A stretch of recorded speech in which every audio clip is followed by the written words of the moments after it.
Hi, friends. I was reading from the book of Job this morning and the conversation between Job and one of his friends, Elihu. In the exchange with Job, his friend shared these words with him: "The Spirit of God has made me, and the breath of the Almighty gives me life." I thought of this verse as we were collectively struggling to breathe clean air because of the poor air quality due to the wildfires. I found myself more aware of our vulnerability and our reliance on God for life and for breath. Life and breath are two gifts we so often take for granted until they are gone.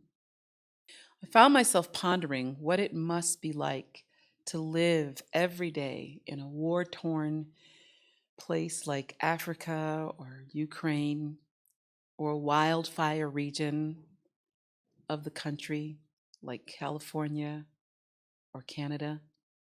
I also thought about all the moms and the babies and the siblings and the spouses and children who lost loved ones this past week, whose heart is hurting.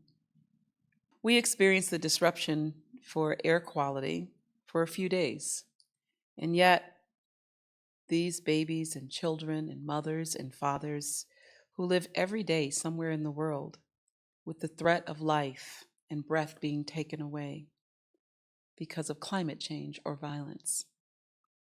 Being in touch with the fragility and the preciousness of life and breath has really given me a deeper commitment to care for our earth and those struggling for life around me.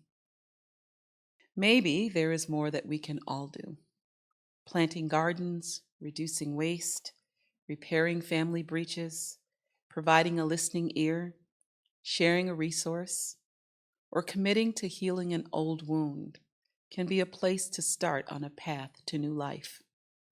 Several years ago, I wrote a song with a line in it that says, "You are the air I breathe. You are the strength of my life. You rest upon my heart, healing the hurts that tore me apart." So as I ponder my gratitude for a newly clean air, it is clear to me that God is giving us new opportunities for life, for healing, and for love to share it with our world this week. So I'm going to take advantage of that, and I hope you do too. Monday, this coming Monday, June 19th, is our official Juneteenth. Our Spiritist office will be closed, but Spark invites you to sign up and join us for our annual Rock Juneteenth 5K run walk at the Riverbend Shelter at Genesee Valley Park. The race begins at 1 o'clock. You can sign up at itsyourrace.com.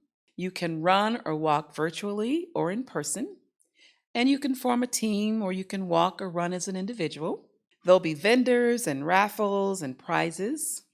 And following the race at 5:30, there'll be a free jazz concert featuring Herb Smith's Freedom Trio and Ryan Johnson and friends. You don't want to miss this.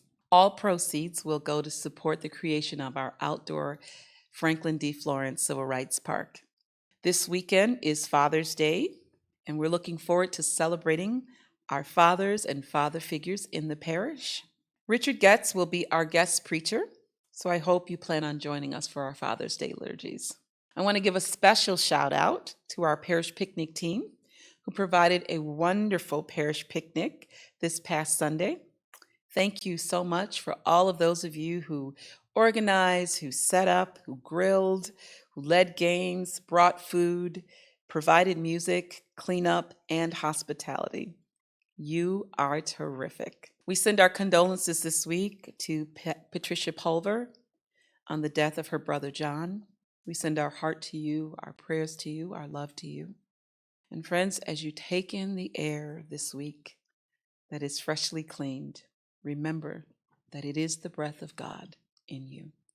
Take care, and I'll see you next week for our weekly Pastor's Update.